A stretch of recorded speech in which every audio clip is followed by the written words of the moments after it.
Huawei just sold 15.2 million smartphones in a single quarter, grabbed 23% of the China's entire market, and left Apple, Samsung, Oppo, Vivo, and Xiaomi all behind. Here are the numbers nobody is talking about. What's up, guys? Welcome back to the Next Tech US, your #1 English source for everything. Research from Omdia just published their Q2 2026 China smartphone sales report, and the numbers for the Huawei are genuinely impressive.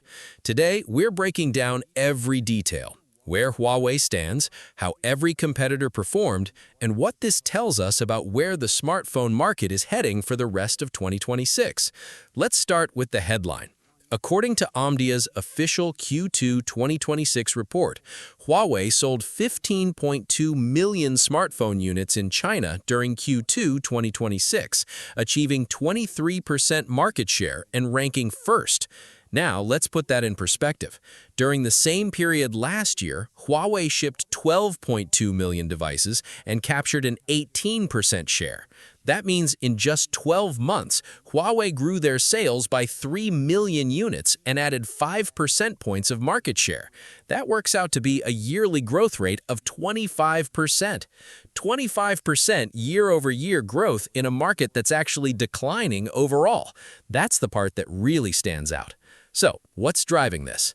According to Omdia's principal analyst Hayden Hua, it comes down to two things: pricing strategy and product range. So, what does that mean? Huawei maintained a relatively stable pricing posture and continued to reinforce the competitiveness of both its entry-level and flagship series.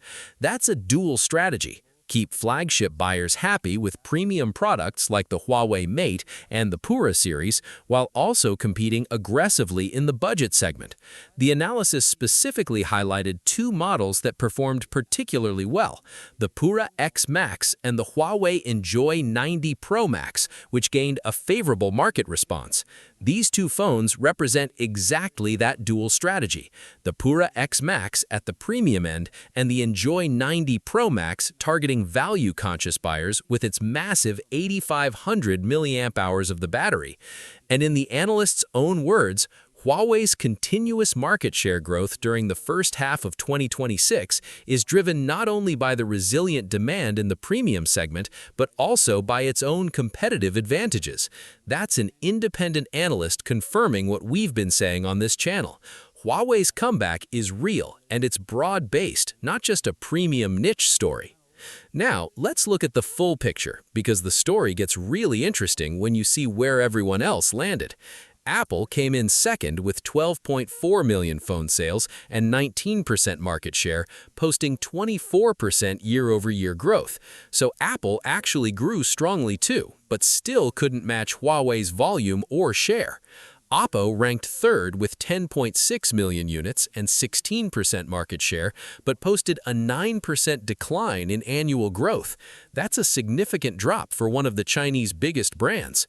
Vivo came in fourth with 10.5 million units and 16% market share, and Xiaomi ranked fifth with 8.2 million shipments. Here's the most important takeaways from this ranking. Apart from Huawei and Apple, all Android brands on China's smartphone sales ranking are experiencing negative growth. Every single one, like Oppo, Vivo, and Xiaomi, all declining. Only Huawei and Apple are actually growing in China right now. That tells you something very specific about where consumer spending in China is concentrating, at the premium end, and Huawei owns the top of that. So, yeah, here's the broader context that makes these numbers even more meaningful. Huawei maintained its lead at a time when the market itself is seeing a decline due to the ongoing price shift in components. So this isn't a rising tide lifting all boats. China's overall smartphone market is contracting, and in that environment, Huawei grew 25% year-over-year. That's not just outperforming, that's actually taking market share away from competitors who are shrinking. And remember, this is the Q2 2026, guys. The Huawei Mate 90 hasn't launched yet. The HarmonyOS 7 just debuted. The Pura 90S just went global. The second half of 2026 is shaping up to be even stronger for Huawei than the first half. So yeah, here's my honest take.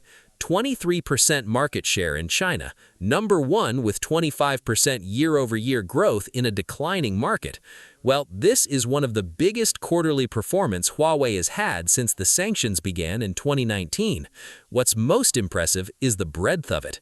This isn't just the Huawei Mate series pulling the numbers up. It's the Pura X Max and the Enjoy 90 Pro Max, flagship and budget working together. That's a healthy brand, not one product story.